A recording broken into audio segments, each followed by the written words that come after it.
ഇവാഞ്ചലിയും അനുദിന സുവിശേഷ വിചിന്തനം.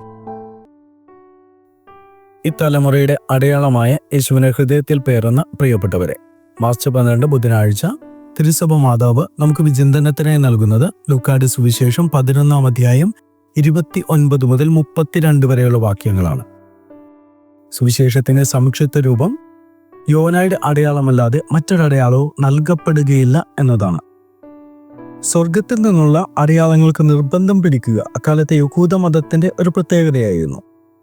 യോനായുടെ ഈ അടയാളത്തെക്കുറിച്ചുള്ള ഭാഗം വ്യക്തമായിട്ട് മനസ്സിലാകണമെങ്കിൽ നമ്മൾ ചെയ്യേണ്ടത് യോനായുടെ പുസ്തകം വായിക്കുക തന്നെയാണ്, വേറെ വഴിയില്ല.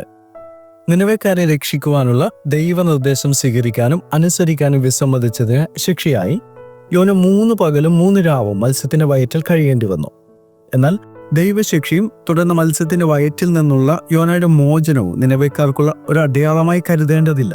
കാരണം യോനയ്ക്കുണ്ടായ അത്ഭുതകരമായ മോചനത്തെക്കുറിച്ച് നിനവേക്കാരോട് പറയുന്നതായി കഥയിൽ ഒരു സൂചന പോലുമില്ല. യോന നിനവേക്കാരോട് പ്രസംഗിച്ചപ്പോൾ രാജാവ് മുതൽ അവിടുത്തെ അവസാനത്തെ മൃഗം വരെ അനുദപിക്കാനുള്ള ദൈവിക ആഹ്വാനം സ്വീകരിച്ചു എന്നതാണ് ശ്രദ്ധേയമായ കാര്യം. ലൂക്ക ഉദ്ദേശിക്കുന്ന അർത്ഥം 30 വാക്യത്തിൽ നമുക്ക് കാണാം. യോന നിനവേക്കാർക്ക് അടയാളമായിരുന്നതുപോലെ മനുഷ്യപുത്രൻ ഈ തലമുറയ്ക്കും അടയാളമായിരിക്കും. അതുകൊണ്ട് ലൂക്കായുടെ സുവിശേഷത്തിലെ യോനയുടെ അടയാളം എന്നാൽ യോന എന്ന വ്യക്തിയും അദ്ദേഹം നടത്തിയ അനുതാപ പ്രസംഗവും എന്നാണ് അർത്ഥം. ഈ അർത്ഥത്തെ സ്ഥിരീകരിക്കുന്നതാണ് 32 വാക്യം. നിനവ നിവാസികൾ വിധി ദിനത്തിൽ ഈ തലമുറയോടുകൂടെ ഉയർത്തെഴുന്നേൽക്കുകയും ഇതിനെ കുറ്റം വിധിക്കുകയും ചെയ്യും.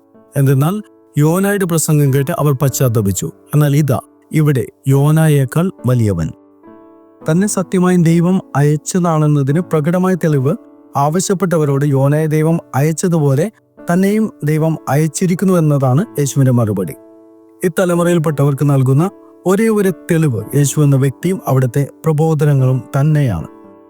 അതുകൊണ്ട് പ്രിയപ്പെട്ടവരെ, നമുക്ക് യേശുവിന്റെ പഠനങ്ങളെ നെഞ്ചോട് ചേർത്ത് പിടിക്കാം, തെറ്റിന്റെ വഴികൾ ഉപേക്ഷിക്കാം, നന്മയുടെ വഴികൾ തിരഞ്ഞെടുക്കാം. ദൈവം നമ്മെ സമൃദ്ധമായി അനുഗ്രഹിക്കട്ടെ.